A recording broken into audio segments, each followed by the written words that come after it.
അല്ലാഹു സുബ്ഹാനഹു വ തആല പറയുകയാണ്, പൂർവികർക്ക് വാഗ്ദാനം നൽകിയതുപോലെ നിങ്ങൾക്കും ഞാൻ വാഗ്ദാനം നൽകുന്നു. അള്ളാഹുവിൻ്റെ വാഗ്ദാനമാണ്, അത് തെറ്റിച്ച് കളയൂല.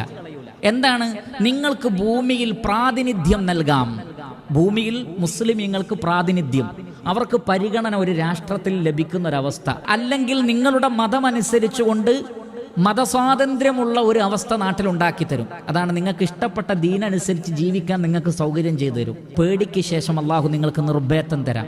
പക്ഷേ കണ്ടീഷൻ ഇതാണ്, അവർ എനിക്ക് ഇബാദത്ത് ചെയ്യണം, എന്നിൽ ഒന്നിനെയും പങ്കു ചേർക്കരുത്. മഹാഭൂരിപക്ഷം ആളുകളും അവർ ശിർക്ക് ചെയ്യുന്നവരാണ്, അള്ളാഹു അല്ലാത്തവരോട് വിളിച്ചു പ്രാർത്ഥിക്കുന്നവരാണ്, അള്ളാഹു അല്ലാത്തവർക്ക് നേർച്ച വഴിപാടുകൾ അർപ്പിക്കുന്നവരാണ്. മസ്ജിദുകളിൽ അള്ളാഹുവിന് വേണ്ടി മാത്രം, അവനെ മാത്രം ആരാധിക്കാൻ വേണ്ടി ഉണ്ടാക്കപ്പെടുന്ന മസ്ജിദുകൾ പോലും അള്ളാഹു അല്ലാത്തവരോട് വിളിച്ചു പ്രാർത്ഥിക്കുന്ന കേന്ദ്രങ്ങളാക്കി മാറ്റി അവിടെ മരിച്ചുപോയ മഹാത്മാക്കളോട് വിളിച്ചു പ്രാർത്ഥിക്കുന്ന പച്ചയായ ശിർക്ക് ചെയ്തുകൊണ്ടിരിക്കുമ്പോൾ എങ്ങനെയാണ് ഈ ഖൈറാത്തുകളും ബറക്കാത്തുകളും ഉണ്ടാകുന്നത്? അപ്പോൾ നിങ്ങൾ ലാ ഇലാഹ ഇല്ലല്ലാഹ് അംഗീകരിക്കൂ, അതിനെ സത്യപ്പെടുത്തൂ. ലാ ഇലാഹ ഇല്ലല്ലയും അതിനെ ശക്തിപ്പെടുത്തിക്കൊണ്ടുള്ള മറ്റ് ഏതെല്ലാം അഖീദാപരമായ കാര്യങ്ങളുണ്ടോ അതൊക്കെ അംഗീകരിക്കണം. അതിൻ്റെ പേരിൽ ലഭിക്കുന്ന പ്രതിഫലത്തിലും വിശ്വസിക്കണം.